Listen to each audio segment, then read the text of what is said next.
I can't wait for AI to put that in there. Like when I shoot my content, literally it's like, I got my camera set up and I have like a monitor right here and it's like, I like memorize, I don't super shoot. I will say Sarah's usually pretty good at like keeping this stuff in her mind, top of mind, and being able to work through it. From what I've noticed. I don't either. Like instead of having like your Script. and your screen and your, she's like, she's thinking about the whole entire time she was here, coming here, talking about it. Don't we know it? That didn't feel like a compliment. I can sandwich it for you. Yeah, could you sandwich it? I need to swallow this gum. You're so pretty. Don't swallow it. I don't think I can. There's one instance where spitting's fine. Oh my god. Outtakes. Okay. Wait, is it recording? Yeah. It's totally on the Right. camera. Hey guys, welcome back to our YouTube channel.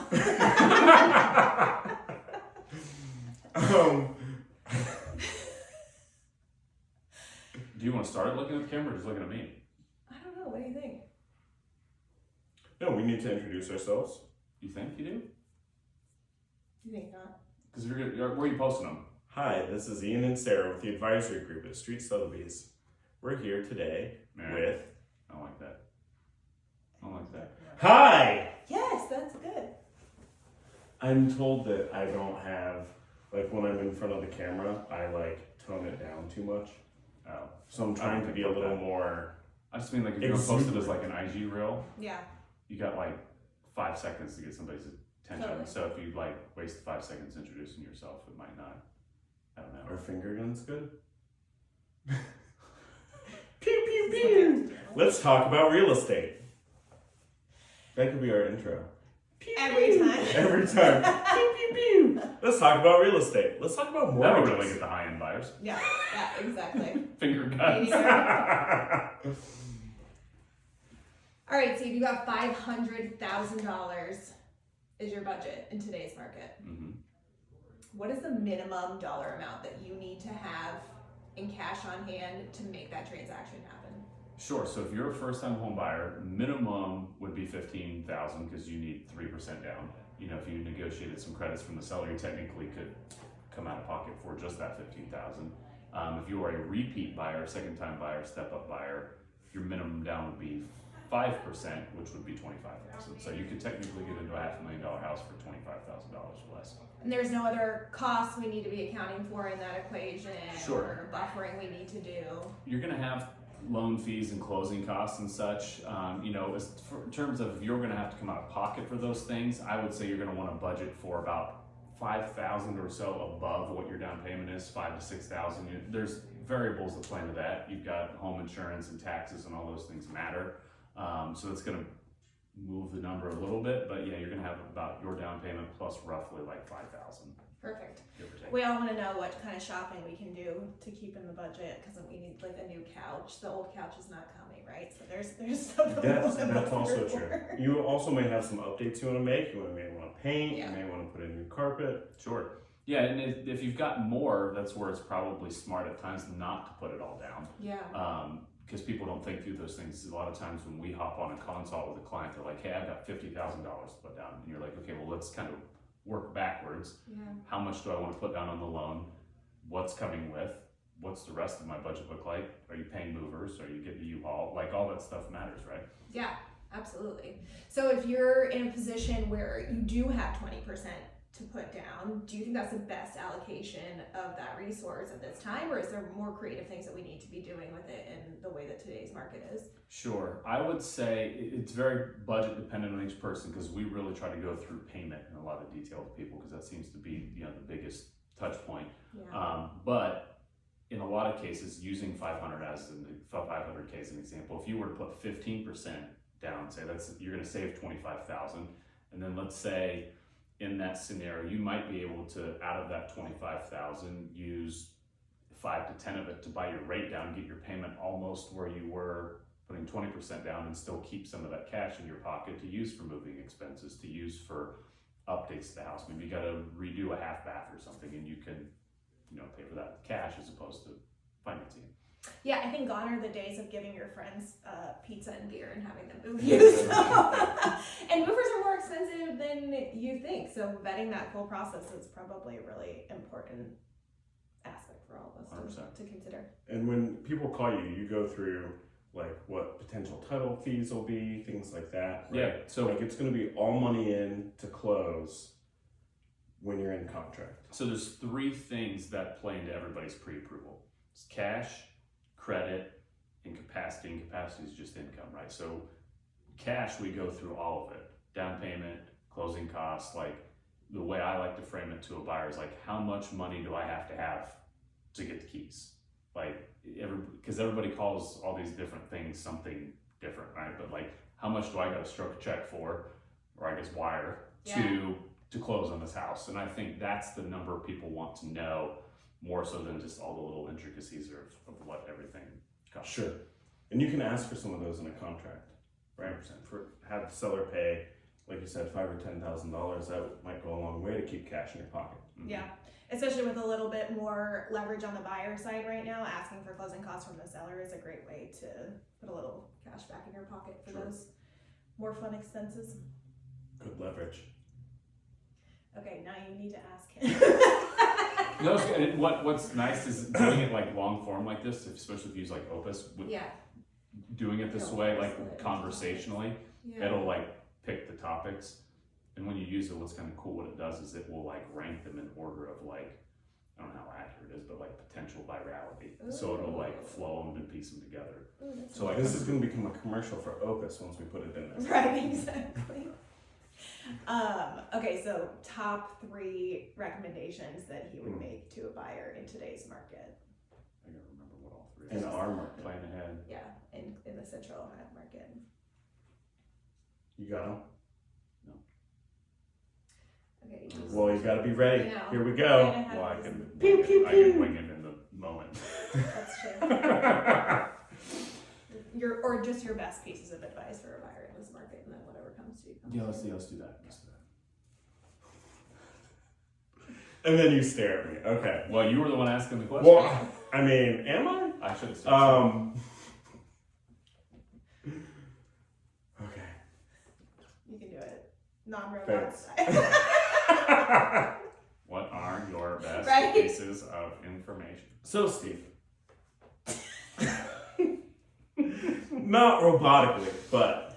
Not robotically. So, Steve with Covita Lending.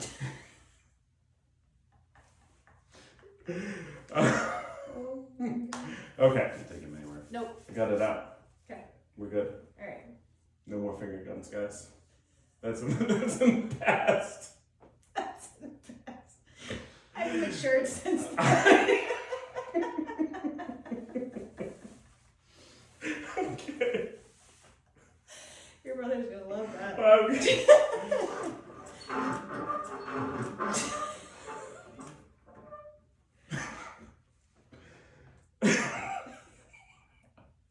I wanted to see if it would do it quietly, and then it can, Hey. as the video is playing, Yeah, like the even glow better. was just Yeah. understood. Sorry. Okay. Hold on. Because every time I look at you guys now I'm like, now my eyes are all puffy. Okay. So, Steve, when a buyer calls, what are the best 3 pieces of advice you would have for them? Well, I think first would be to start planning much further in advance than you think. 1, you don't want to miss out on opportunities. 2, you kind of just want to factor in for any surprises. And before we were even shooting, I was talking to Sarah about this, but like a lot of times, either A, that house that's like fits all the boxes, it doesn't cost you anything to buy, so it might be on the market maybe a little bit before you're ready. And then the second piece of that is you don't want to wait till the last second and then the house comes up and then everything's a scramble, because then you're going to make poor decisions when you're in a hurry. Yeah.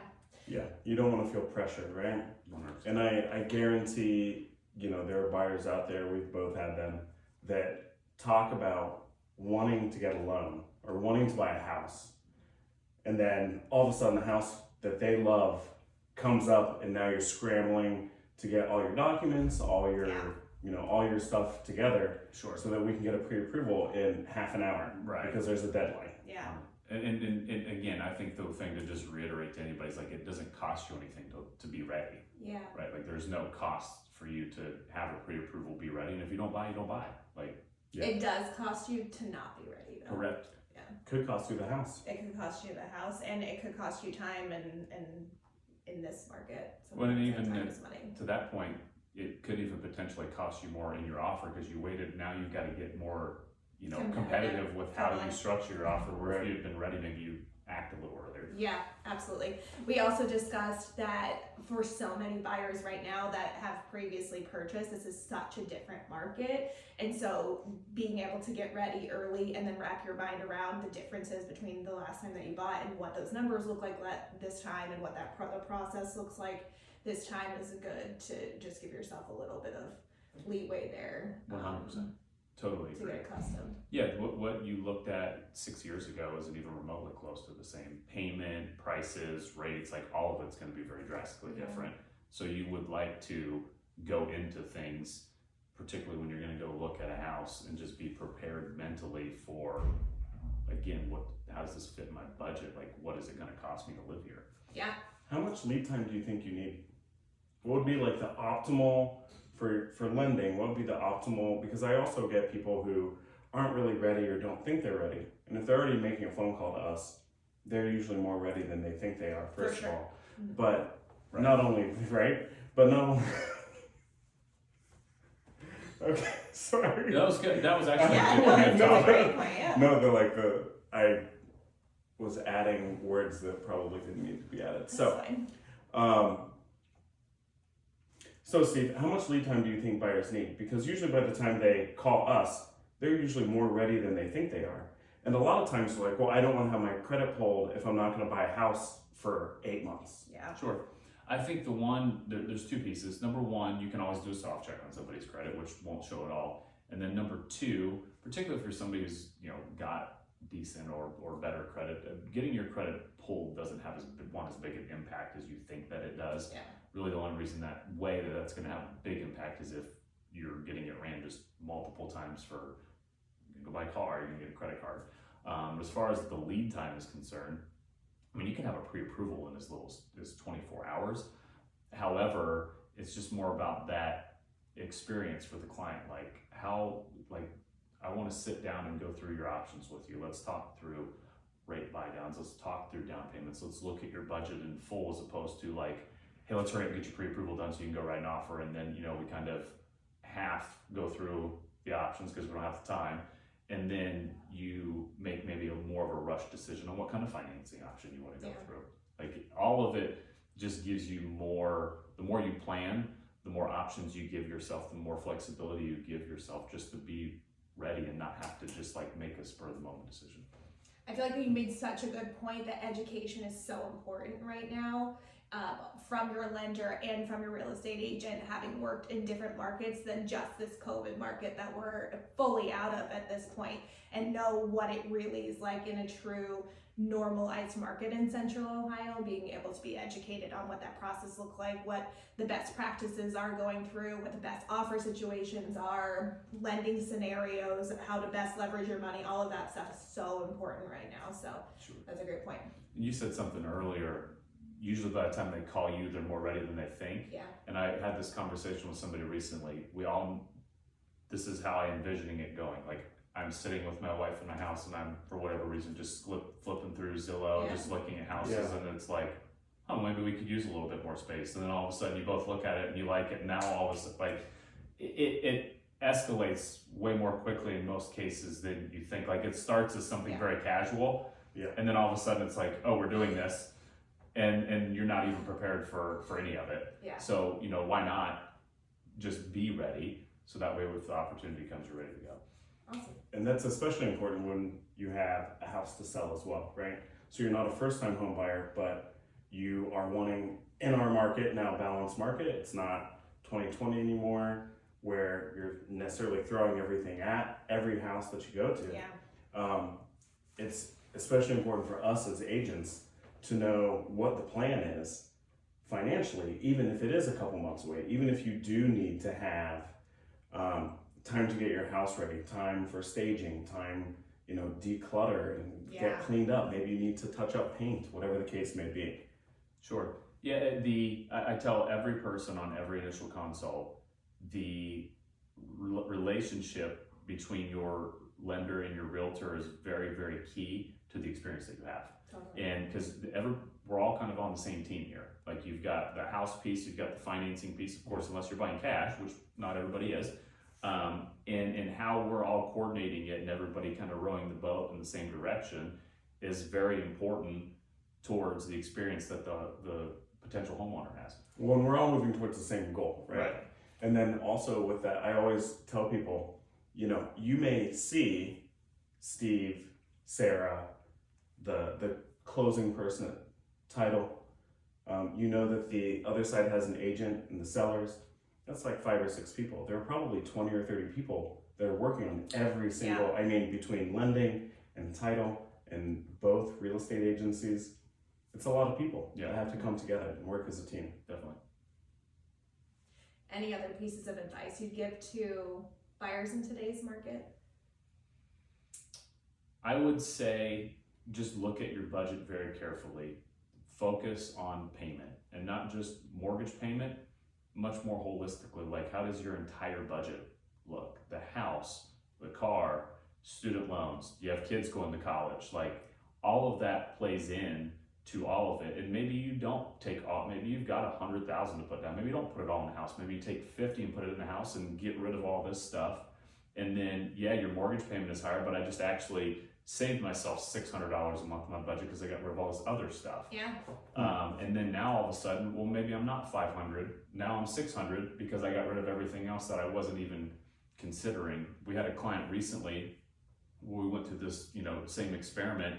And I'm like, well, how about we just put less down and pay off this car and do this and this? And she goes, wait, I can do that? And like, people don't even know. They're like, oh, I didn't even know, like, they don't know that those things actually all fit together. So like looking at your budget very holistically, I think is very important.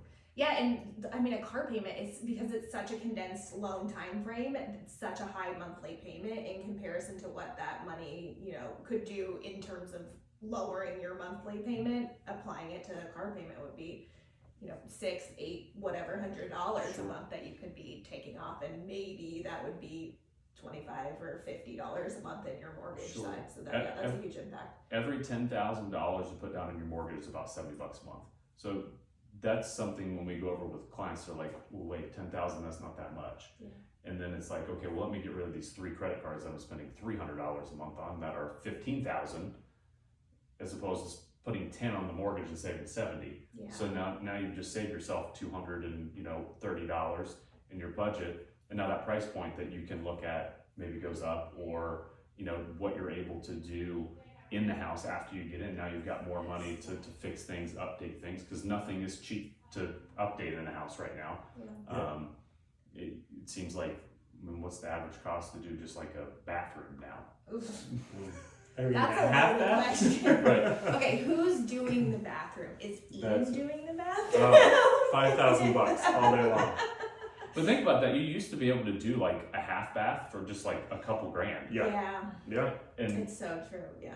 Which is definitely not anymore. no, and it's not. And I think that's why you probably see homes that are like move-in ready, they go quick, Totally. and ones that maybe aren't as updated tend to sit, because if I'm a home buyer and I've got that $50,000, Yeah. okay, well, I'm going to put 25 down. The kitchen needs done. Well, there's the other 25 is gone before I even touch Kitchen any. costs way more than 25. Right, like it's all gone, right? Yeah. So It eats up your capital. it eats right? up your capital very quickly. Well, it's probably good then we talk about all this planning, but as a realtor, I look at and tell clients, that, hey, before you pay off that car loan, before you make any other major payments to reduce your debt to income, talk to the lender first, because they may have a different opinion of what you need to pay off and why. right? Yeah. Yeah, talk to your professionals. You hired us for a reason. We've been doing this for over a decade, day in and day out in all different types of markets. And so that's why you hired us. Don't talk to ChatGPT. Trust your professionals. Leverage us. Lean on us. And have those conversations. We don't always know your entire situation. So the more information that you can share with your realtor and lending partner, the better off you'll be in the long run in these transactions. Absolutely. With your lender, I tell people all the time, like, assume you have like attorney-client privilege, Yeah. right? Like just share. If I don't know, I can't help you. Yeah. And usually if I find out after the fact, then it's a lot harder to help you. Now we're kind of stuck. In a lot of cases, you're trying to put toothpaste back in the tube and it doesn't really go well. Yeah. Well, that's why we work with lending partners such as yourself, because it does take a team and you have to have that open line of communication. Right? Sure. So Absolutely. Cool. All right, let's finish on a really important note. You said toothpaste back in the tube. Do you screw your toothpaste cap back on every time that you use your toothpaste? Yes. I knew Why you were would going to you- say yes. why I would would have you bet not? my entire life savings. I absolutely do not. Doesn't it get like all dried out Yes. and like? Kyle Marty no. uses different toothpaste than me because he's like, No. you're an animal. I don't know what's wrong with So do you use a paste or a gel? No, a paste. I have so many questions. Yeah, no, and I generally Is just there- like ends up in the trash can. It kind of actually floats around on my counter for a long time. The lid. Yeah, and I also The lid ends up in the trash I can for squeeze sure. from the Yeah. middle of the tube. You squeeze from the middle Oh of the tube. Yeah. no, A psychopath squeezes from the middle of the tube. sociopath. That's right. That's right. Somebody who's on a watch list of some sort. That's so funny. I probably will. No, I'm the person, and also I will get every last Oh yeah. piece of Yeah. toothpaste. Yeah. Like I roll it from the bottom Yeah. until it's like this little folded up Mm-hmm. thing, and I'm like squeezing the ever living crap out of it to get every drop of toothpaste. Oh, now we You know. think I'm absolutely poor and can't afford a tube of toothpaste? Well, I think I've single-handedly been keeping Procter and Gamble in business by like not finishing toothpaste or like the shampoo when it's at the bottom and I can't get it out, like all that stuff that you see how much waste is Well, in what are you there. supposed to do with that anyway? According to like TikTok, cut the thing open or something. I don't know. I This don't know is if I have time for dangerous. that. Nobody's time for. I don't have time to screw the lid back on my toothpaste. You know, Mom on the go. something like that. Yeah. All right. Anything else? You think? Not really. Good thing we had this toothpaste conversation. It'll probably spit out like 5 videos off of That's that. the one. That'll be the only. It's like, need to buy toothpaste. We can get sponsored by Crest and Procter and Gamble. Think of all the free products we can get Yeah. now that we have this. They're in Cincinnati. Do you know the one thing I with toothpaste is like workout supplements? Like I will get to where there's like a little bit left in the bottom, and then I'll get a new flavor, and then I just like never finish the other one, and I will like toss Well, you can't get like because the the shape of the tubs. it's so the It pisses me opening off. is so wide that like you can't pour it without getting it everywhere. Like they shape them in a way also, and like the scoops aren't the same shape as the tub, so like you Yeah. can't get every little bit of it out. Yep. Mm-hmm. They need to make this is a product idea. Mm. Make like flexible supplement scoops that you can like mold to. Manipulate. Hey, you know what? I have I'll something use for it you for that you. can help you figure that out. If you want to make one. 3D printer. Yeah, it's Mac Yeah. Marty. He can 3D print it for you. The flexible part is the hard part, Right, right? the material. Well, now we know. Mm-hmm. I Thank wish you, so much- Steve. I wish so much pre-workout. Yeah, me too. Pre-workout? Oh, I can't do pre-workout. Why? Ooh, it like I mean it does what it's supposed to. You get all tingly and you're like Yes, that's ready the to best. go, and then like I feel like my heart's gonna explode. Right? Yeah. It's awesome. Yeah. It's a good thing I never got into drugs. Who's the sociopath now? It's a good thing I never got into drugs. Well, Steve, thank you for going on our YouTube channel. Well, Steve, Like and subscribe. like and subscribe. Wait, and handing out Okay. finger guns. All right. Pew, pew. You Any had other it questions? recording the whole time, right? God, I hope so. Oh, I hope we are. Well, hold on. We gotta have our outro. yes. you want our We're at outro? 25 minutes. Okay, that's fine. Are we gonna outro it? No, we don't need the outro. There's no need for an outro. It's gonna take the raw clip, you're gonna put it in AI, and it's just gonna give you a bunch of reels. Thanks for coming in today, Steve. Is there any other topic you wanna talk about while it's I rolling? know. I was just thinking that. Recast. Explain a recast loan. Because if you're selling your house Okay. and you are trying to get into a bigger house, or maybe you're downsizing or right sizing your, I have it. You asked me, if I have a house to sell, mhm. what are my options in buying a new place? Sure. Because I have this kind of scripted answer on that. Or Sarah asked it, I don't really care. Okay. So, Steve, I thought I already asked it. I thought you were just gonna go for it. Okay, Steve. Don't like that. I thought it was better than so, Steve.